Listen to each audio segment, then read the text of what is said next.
이 새벽에도 오신 여러분들 위해 하나님의 한량없는 은혜가 넘치기를 주님의 이름으로 축원합니다.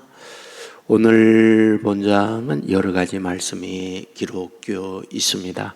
먼저는 예수님이 12 제자와 함께 말씀을 전하는 내용이 나와 있고, 또 가까이 지내고 있는 여인들, 막달라 마리아, 요한나, 수산나, 또 다른 여자들이 자기 소유를 갖고 섬기는 일을 했다 하는 말씀이 있고, 씨 뿌리는 비유의 말씀이 나와 있고, 예수님의 어머니와 동생들이 왔을 때에 예수님께서 누가 내 어머니요 내 동생이냐 이런 말씀을 하고 있고, 또 마지막에는 제자들과 함께 배를 타고 풍랑을 만나고 있는 이런 내용이 나와 있습니다. 이 시간 여러분들에게 1절 말씀을 중심하여 말씀을 드리고 싶습니다. 그 후에 예수께서 각 성과 마을에 두루 다니시며 하나님의 나라를 선포하시며 복음을 전하실 때 12 제자가 함께하였고 라고 말씀을 합니다. 무슨 말일까요? 예수님께서 제자들과 함께 두루 다니며 하신 것이 있는데 말씀을 전하는 일이었다. 어떤 말씀일까요? 하나님 나라를 선포했다. 복음을 전했다. 이렇게 기록을 하고 있습니다. 우리가 성경을 보면 예수님의 알파와 오메가의 사역이 무엇이냐? 그것은 하나님 나라를 선포하는 일이다 라고 하는 부분을 성경에서 알게 됩니다. 여러분, 성경 곳곳에 하나님 나라를 주제로 해서 예수님께서 말씀을 하고 있는 것을 여러 곳에서 발견하게 됩니다. 마가복음 1장 15절, 예수님께서 첫 설교 하실 때의 주제가 무엇이냐? 때가 찼고 하나님의 나라가 가까웠으니 회개하고 복음을 믿어라 라고 하는 말씀을 하고 있는 걸 봅니다.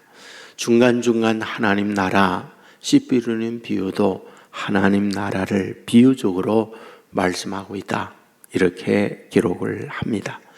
예수님께서 십자가에 못 박혀 돌아가시죠. 부활하시죠. 그리고 40일을 계시다가 승천하셨다라고 성경은 기록하고 있습니다. 그러면 그 40일을 계시면서 어떤 일을 하셨을까요? 사도행전 1장 3절에 보면 40일 동안 그들에게 보이시며 하나님의 일을 말씀하시니라. 하나님 나라에 대한 말씀을 하고 있다, 이렇게 기록을 하고 있습니다. 묻습니다.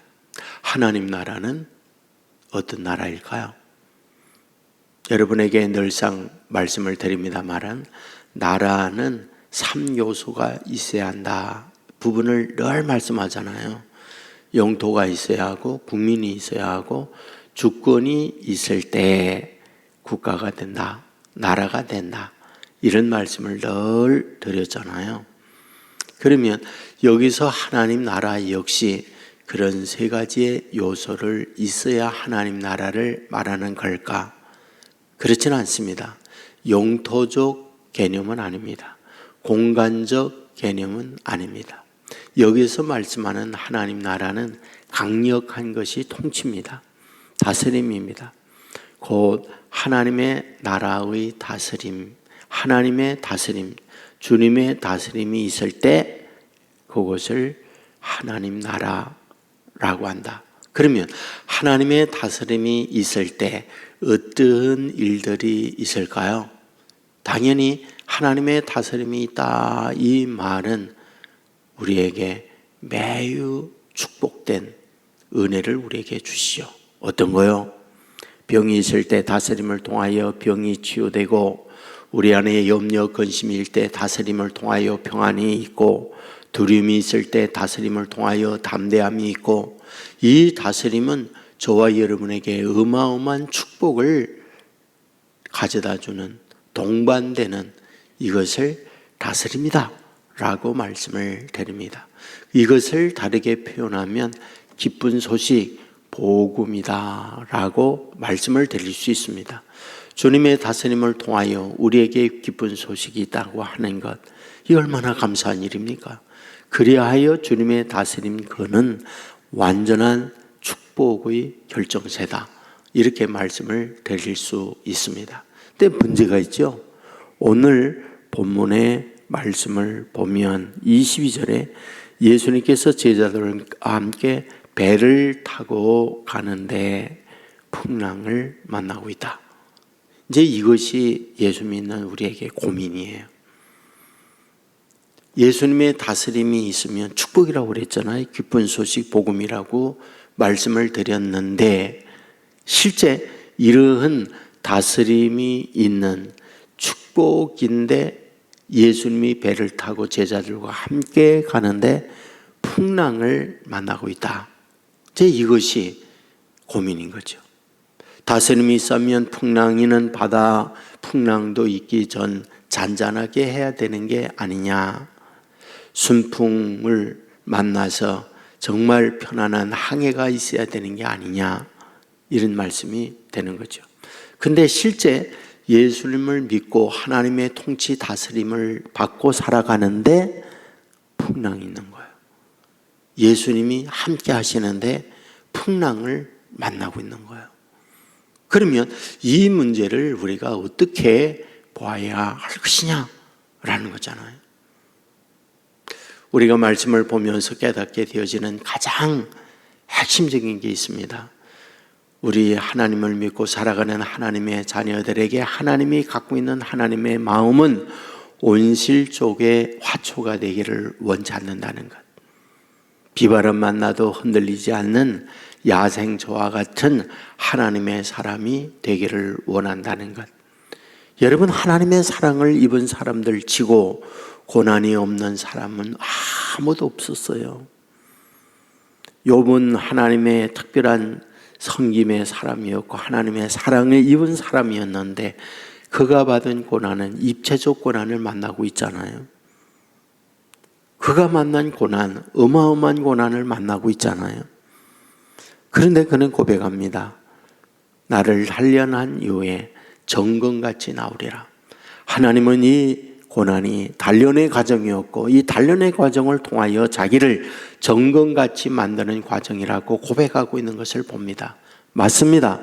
하나님은 하나님의 자녀들을 온실 속의 화초가 아니라 정금같이 강인하고 담대한 사람 되기를 원해요. 여러분, 모든 하나님의 자녀들은 다 광야길을 가도록 만들고 있는 것을 봅니다. 그런데 중요한 사실이 있죠. 고난을 만나는 그 현장, 풍랑을 만난 그 자리, 주님이 언제나 그곳에 함께 계시다는 거예요. 그러니까 이거를 잊지 말아야 돼요.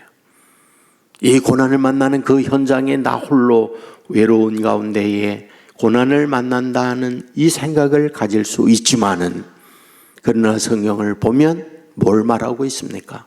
풍랑 만나는 그 배에 예수님께서 함께 타고 계셨다고 하는 것을 우리에게 분명히 말씀하고 있잖아요. 그렇다면 오늘 저와 여러분에게 뭘 요구하고 있습니까? 믿음이에요. 어떤 믿음이요? 여기에 여전히 나와 함께 고난을 만나는 이 자리에 주님이 계시다고 하는 믿음이에요. 그러므로 저와 여러분이 그 고난의 현장에 나와 함께 한다는 이 믿음을 가지고 있을 때에 어떤 일이 일어납니까? 고난을 견디는 힘을 줍니다. 그 믿음이 세상을 이기는 능력을 공급해 줍니다. 그래서 이 믿음이 믿음의 사람들에게는 매우 중요해요. 칠흑같이 캄캄한 밤, 그곳에 주님은 여전히 나와 함께하고 있다. 고난을 만나는 그 현장에 주님 역시 고난의 현장에서 나와 함께 응원하며 그 고난을 함께 당하고 있다. 이것이 성경이 우리들에게 말씀하고 있는 내용이라고 하는 사실을 아셔야 됩니다. 여러분, 이 믿음을 가지고 우리가 살아간다고 한다면 이 믿음을 가지고 있는 하나님의 사랑과 함께하여 고난을 넉넉히 이기게 할 뿐 아니라 주님께서 뭐예요? 풍랑이는 바다를 잔잔케 하는 때가 분명히 와요. 그리하여 오늘 본문에 보면 주님께서 제자들에게 하는 말씀이 있죠. 믿음이 적은 자요 왜 의심하느냐. 이럴 때에 너희들의 믿음이 중요하다는 말씀을 말씀하고 있는 걸 보게 되지 않습니까? 사랑하는 여러분, 주님께서 우리에게 주고자 하는 강력한 메시지가 있어요. 하나님의 나라입니다. 하나님의 다스림이에요. 그런데 하나님의 나라, 하나님의 다스림이 있는데 문제는 풍랑을 만날 수도 있다라는 걸 우리에게 말씀합니다. 하나님의 통치, 하나님의 다스림이 있는데 어찌하여 풍랑을 만납니까? 그 풍랑을 통하여 저와 여러분을 정금같이 나오게 하고자 하는 하나님의 뜻이 있다. 강하고 담대한 하나님의 사람이 되기를 원하고 있다. 내 문제는 그 풍랑을 만날 때 여전히 풍랑의 현장 속에 주님은 나와 함께 한다는 이 믿음을 잃지 말아야 한다. 그 믿음을 잃지 아니하고 나아갈 때 하나님은 하나님의 때에 저와 여러분들로 하여금 그 풍랑을 잔잔케 만들어 주신다.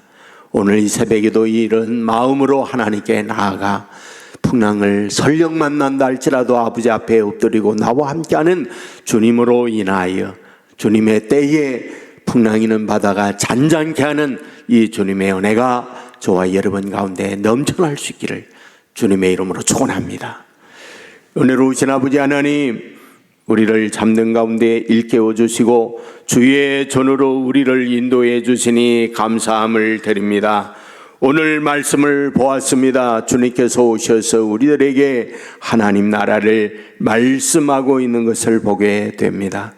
주여, 하나님의 나라는 통치라고 말씀을 우리에게 하고 있습니다.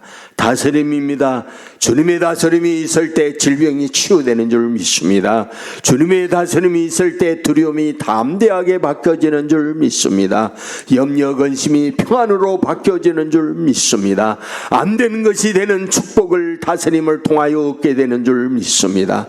하지만 이런 다스림을 받고 살아가는 우리에게도 풍랑을 만날 수 있다는 걸 우리에게 가르쳐 주었습니다. 풍랑은 절망이요, 풍랑은 두려움이요, 풍랑은 낙심입니다. 하지만 그 풍랑 가운데 여전히 임마누엘 되시는 주님이 함께한다는 믿음을 잃지 않게 하여 주옵소서. 이 믿음을 가지고 살아가게 되어질 때에 주님의 때에 풍랑을 잔잔케 만들어 주시는 은혜가 있다는 것을 붙잡게 하여 주옵소서. 아버지 하나님여, 이 믿음으로 이 어렵고 힘든 세상을 넉넉히 이겨 나아가는 주의 자녀들 삼아 주시옵소서. 병상에 아파하는 자녀들이 있습니다. 주님이 친히 신방하여 주시고 주님의 능력으로 만져주시사 일으켜 세워 주옵소서. 가정을 하나님께서 허락해 주었사오니 주님이 다스리는 가정이 되게 하여 주옵소서. 어둠이 있다면 밝은 성령으로 어둠이 떠나게 하여 주옵소서. 갈등과 다툼이 있다면 하나님의 은혜로 화목한 가정 되도록 축복하여 주시옵소서. 우리의 자녀들 수능을 보고 결과를 초조하게 기다리고 있습니다. 도와주시옵소서. 저들의 대학 진학을 주님이 도우심으로 우리의 기대 이상의 열매를 거두도록 주여 도와주시옵소서.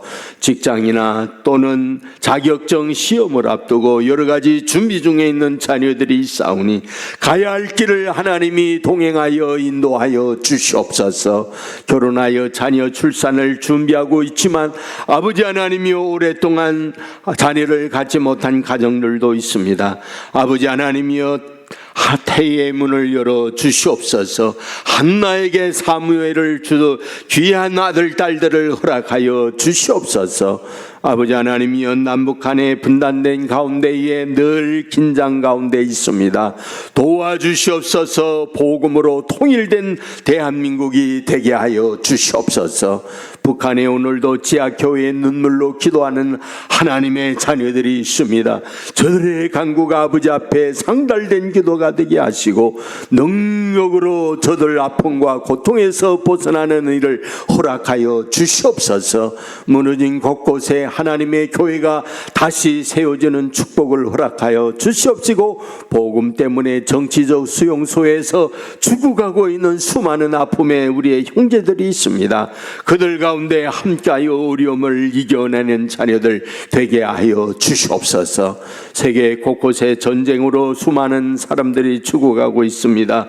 주여, 더 이상 이 땅 위에 전쟁이 일어나지 않도록 주님이 막아 주시옵소서. 우크라이나 러시아 전쟁 이제 종결되도록 도와주시고, 이스라엘과 하마스와의 전쟁 아버지 종전되어 더 이상 수많은 생명을 잃지 않는 은혜를 허락하여 주시옵소서. 온 세계 교회를 오늘까지 사랑해 주시니 감사합니다. 성령이 충만한 교회가 되게 하시고, 은혜가 넘치는 교회가 되게 하시고, 기도의 응답이 있는 재단이 되게 하여 주옵소서. 인생의 수많은 문제를 갖고 주 앞에 엎드릴 때마다 주의 능력으로 해답을 얻는 교회가 되게 하여 주옵소서. 새로 이성은 목사님을 세우사 새로운 교회가 시작되오니 하나님이 함께함으로 말미암아 더 놀라운 은혜와 더 놀라운 축복이 임하는 온 세계 교회가 되게 하여 주시옵소서. 오늘도 성도들 어디에서 뭘 하든지 주님이 동행하여 주시옵시고, 주님이 눈의 동자와 같이 어미닭이 병아리를 품듯이 주의 날개 아래 보호를 받는 성도들 되게 하여 주시옵소서. 언제나 선하고 복된 길로 우리를 인도해 주시는 우리 주 예수님 이름으로 기도드리옵나이다. 아멘.